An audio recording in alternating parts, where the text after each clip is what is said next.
Hey guys, I'm Jimmy and welcome to the Disney Leadership Lab.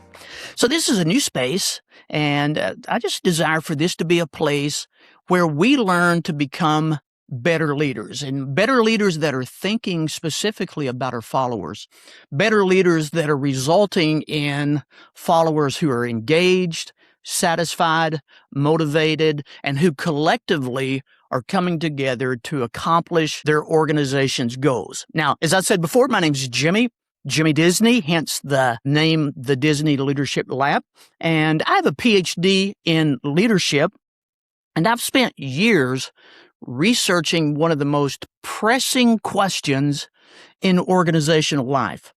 See, the core question in leadership is this: what is the relationship between leadership behaviors and followers who are engaged, motivated, and satisfied? And so that's where we're going to spend the majority of our time looking at that big question. My research sits at the intersection between leadership research and real-life outcomes. I have a PhD in leadership that explored the leadership research and real-life outcomes in a real organization. What I found is this, and I don't want you to miss this today: leadership that motivates and moves people doesn't happen by accident.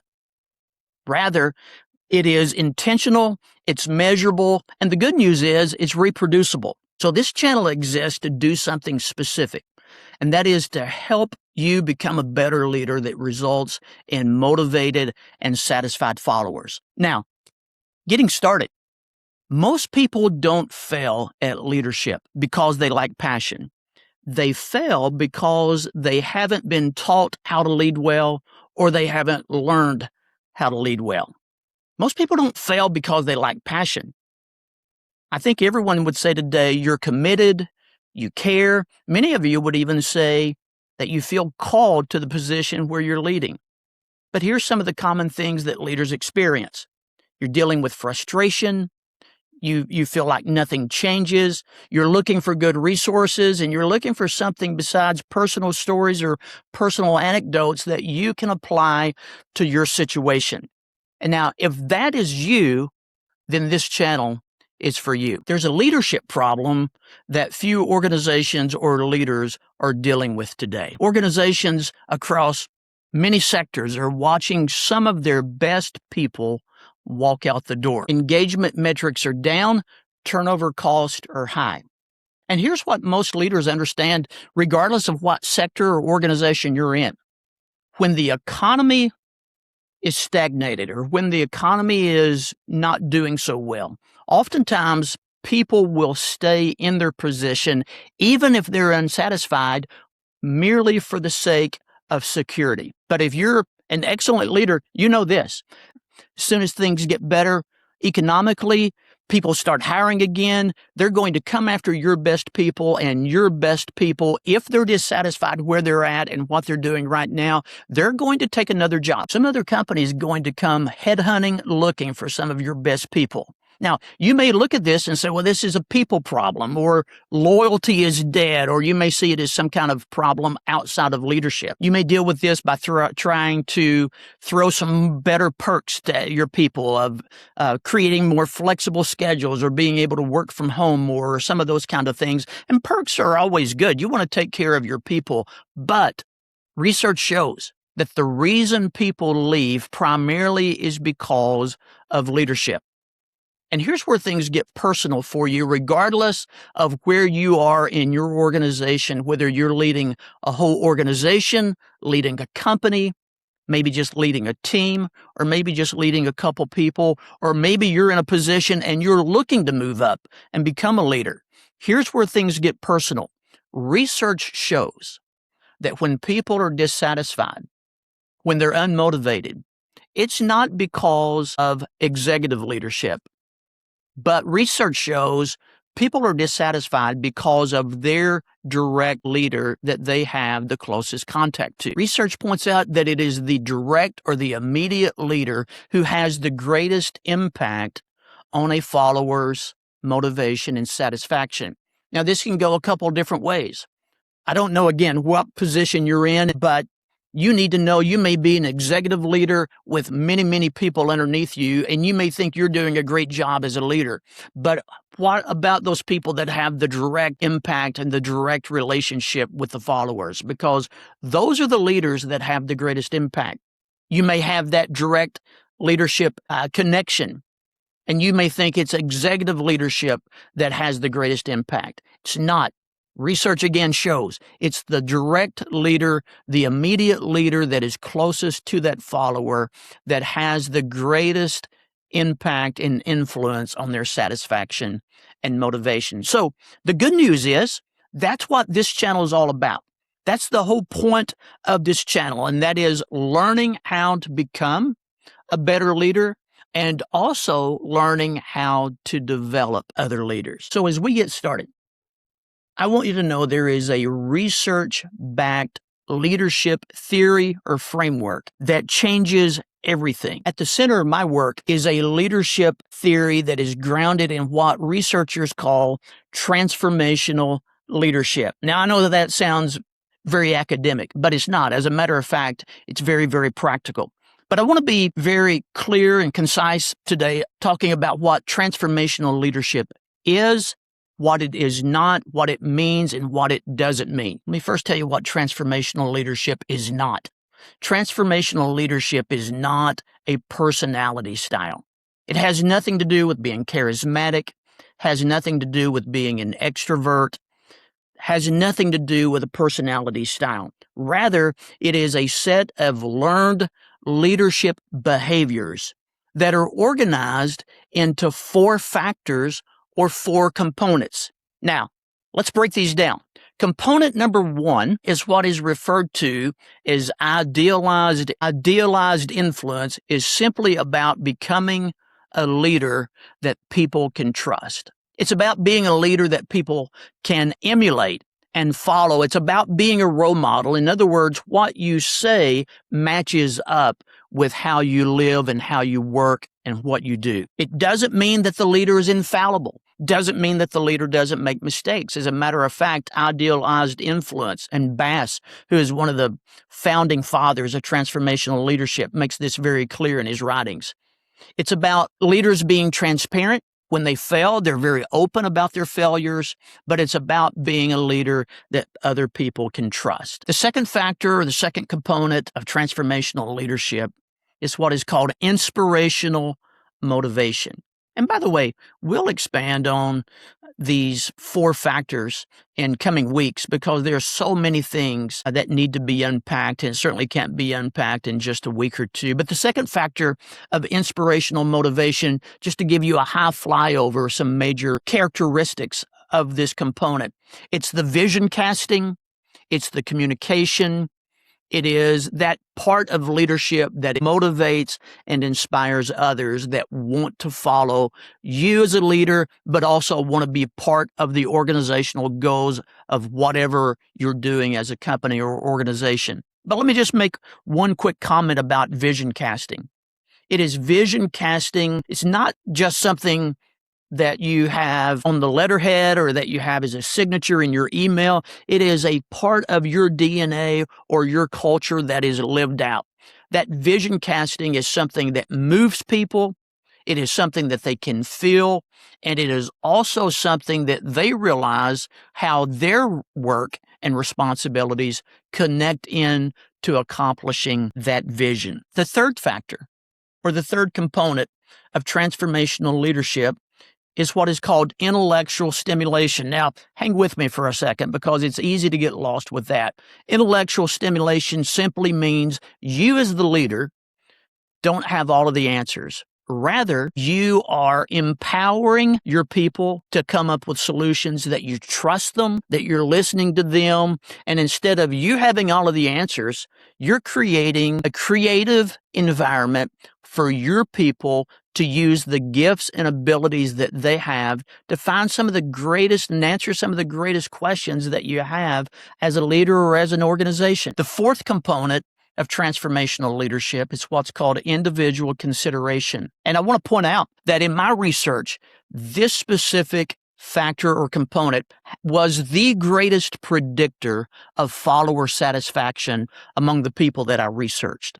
But individual consideration simply means that you have consideration for the people as individuals. You just don't see them as people to be used to get from point A to point B, but you care about them individually. Not only do you care about them individually, but you're going to develop them.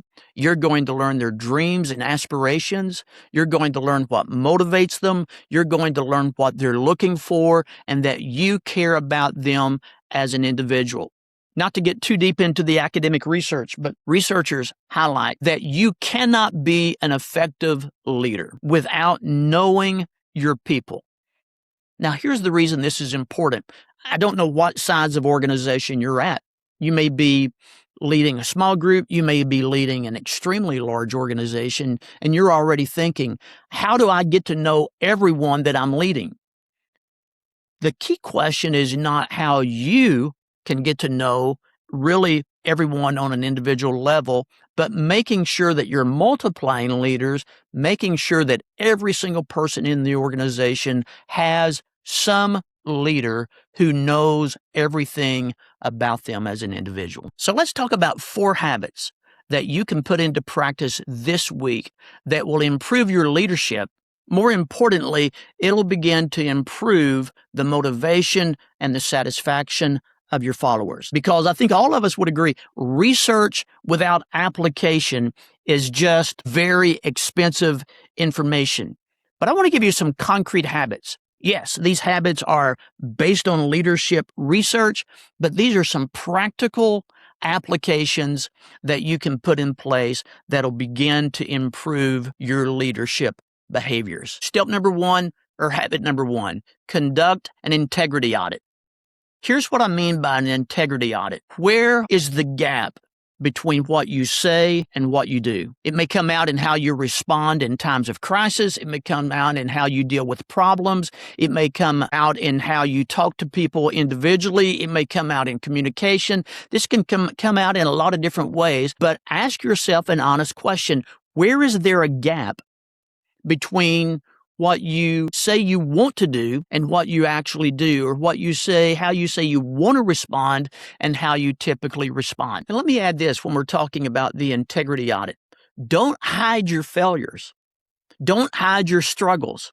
Be very open about the struggles, because when people see authenticity, it causes them to realize that, like them, you're also wanting to improve from where you are to where you want to be. And it will encourage and motivate them to do the same thing. Let your people see you doing the hard things with integrity. Here is step number 2, or habit number 2. Connect every task to the mission. I don't know what your organization or company's mission is, but I hope you're communicating that, constantly communicating that. Vision is always leaking. We'll talk about that some in the future. But every single time there is a task or a responsibility, make sure your people understand how what you're asking them to do connects with accomplishing the mission and vision of your organization. In other words, make sure they realize that the work that you're asking them to do and that you're doing is heading in a specific direction. So make sure that you connect every single task to the mission. Here's why it works. When people realize that their work is meaningful work that is connected to the organizational mission, it brings motivation, causes higher engagement, it reduces burnout, and it improves satisfaction. Step number 3, or habit number 3, replace one answer with one question. You're probably in a position where people are coming to you asking for solutions. They're coming to you looking for answers. They're coming for you because they may be stuck with something and they're wanting direction. And your first tendency will be to give a solution. But I encourage you, if you want to improve your people's engagement and involvement, and you want them to know that their thoughts are important and you want to get the collective IQ of all the people that are part of your organization, instead of giving an answer, ask their perspective, or if they're not able to give their perspective at the moment, ask them to go think through the problem and bring some solutions to you, because that will help them realize that they are part of the solution. And again, why does this matter?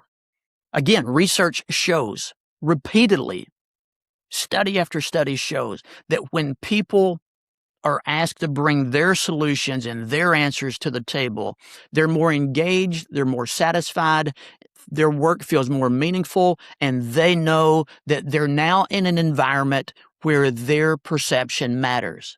Now, we'll talk about this again some in the future, but there's a phrase called psychological safety. When people realize that you're creating a creative environment where it's okay if some things don't work, then they will feel more welcome to bring some possible solutions to the table, even when those solutions oftentimes don't work. But when you've got people that are thinking through solutions, and you've got people that are thinking creatively, and they're bringing options to the table, sure, there may be a lot of things that don't work, but I promise you, collectively among all of your people, there will be some phenomenal solutions and answers that are brought to the table. Step number 4, or habit number 4, that is schedule some development conversations. Here's the key part. Actually keep them and have them. Don't let anything else steal it off of your calendar. I mentioned this earlier. My research pointed out that individual consideration, pouring in and developing individuals, had the highest influence on follower satisfaction. Make sure that in these one-on-one meetings that you're listening, that you're asking key questions, that they know you want to help equip them. If you're not personally able to equip them, you're going to get them the training. You're going to get them the equipping that they need, that you're learning about their dreams and aspirations.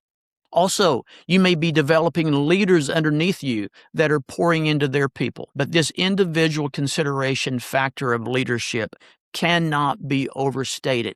As a matter of fact, this blew me away. You can mess up with a lot of things in leadership. You can really mess up a lot of things. But if your people believe that you truly care about them as an individual, they can overlook a lot of different problems. They can overlook a lot of flaws.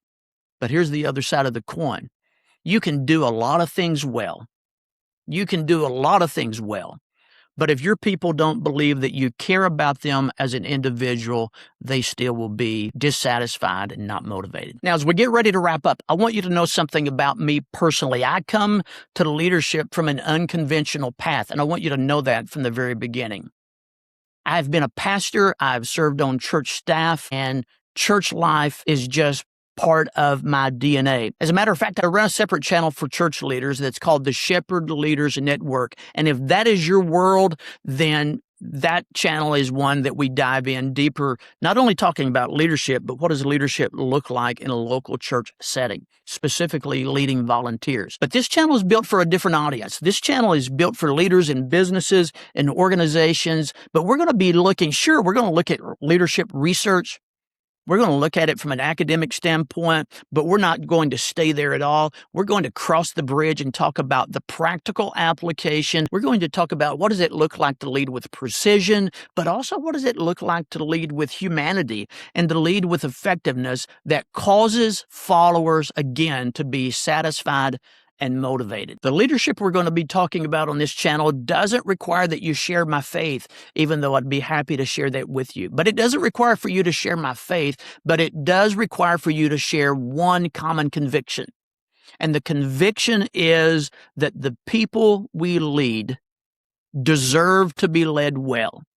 And the conviction that all of us can become better leaders. To me, that's the most motivating thing about leadership, and that is leadership behaviors can be learned. Effective leadership that moves the needle, can be learned. So here's what I promise to give you from this channel. Sure, we're going to be talking about transformational leadership. I will dip into research. One of the common things that I refer to as research in, results out. So we're going to be using that phrase a lot. Research in, results out. Pulling from the highlights of research, but putting it in a practical, applicable way that you can put into practice where you're at. Now, here's 3 things I'm going to ask you to do. 3 things you can do right now. Number 1, subscribe. I don't know if you're listening, watching, where you're listening, where you're watching, but regardless of what channel you're on, be a big help to me. Go ahead and subscribe. Not only do I want you to subscribe, I want you to comment, because I want to make sure that we're creating an environment where we're interacting, talking, texting, whatever means of communication we use, where we're interacting and creating an atmosphere where others are interacting. So not only do I want you to subscribe, not only do I want you to comment, make sure you share this. Share this with someone in your organization, share it with a peer, share it with a friend. But all of us can become better leaders. Hey guys, thank you for listening or watching today. I'm Jimmy Disney. This is the Disney Leadership Lab, and let's learn to become better leaders. Have a good day.